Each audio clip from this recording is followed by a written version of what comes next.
on January 30th of this year, 2017, I took my husband Bruce into day surgery at Montfort Hospital to have a cystoscopy.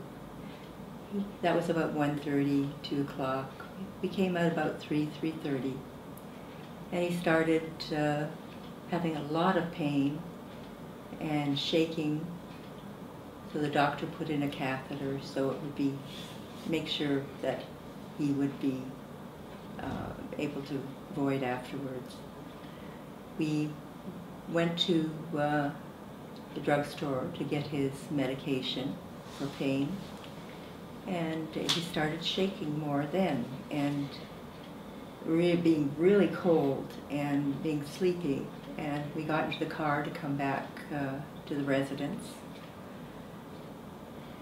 He started having shortness of breath, and he fell against me in the car, so I turned around and drove right back to Montfort Hospital to emergency. I pulled up to the parking space right in front of emergency, ran into the emergency registration. I asked the nurse, I said, my husband's having trouble breathing. He collapsed.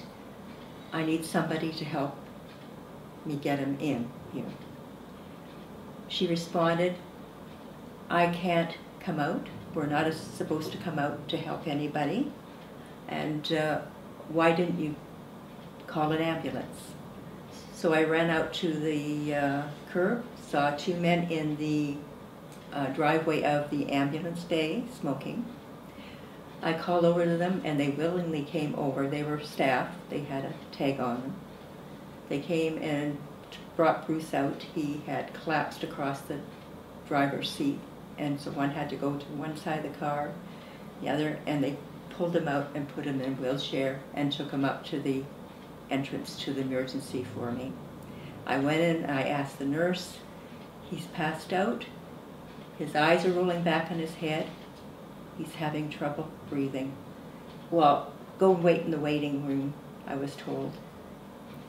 I said, can't you see? So she finally came out, and she looked at him with his eyes rolled back, and he was absolutely, completely flaccid, hanging over the side of the wheelchair. She grabbed the wheelchair and she ran through the doors into Bay 2 where they worked on him and brought him back. The same day that we arrived on the floor, the director of the hospital, Mr. Leduc, Mr. Bernard Leduc, came up and asked me what had happened, that they were going to look into it. So hopefully something can be done about it. I know it won't bring my husband back. And I know the staff on 4A were excellent. They were very good for him. And they kept him comfortable. And at the end, they kept his lungs free of fluids, and they gave him pain medications to help him through. So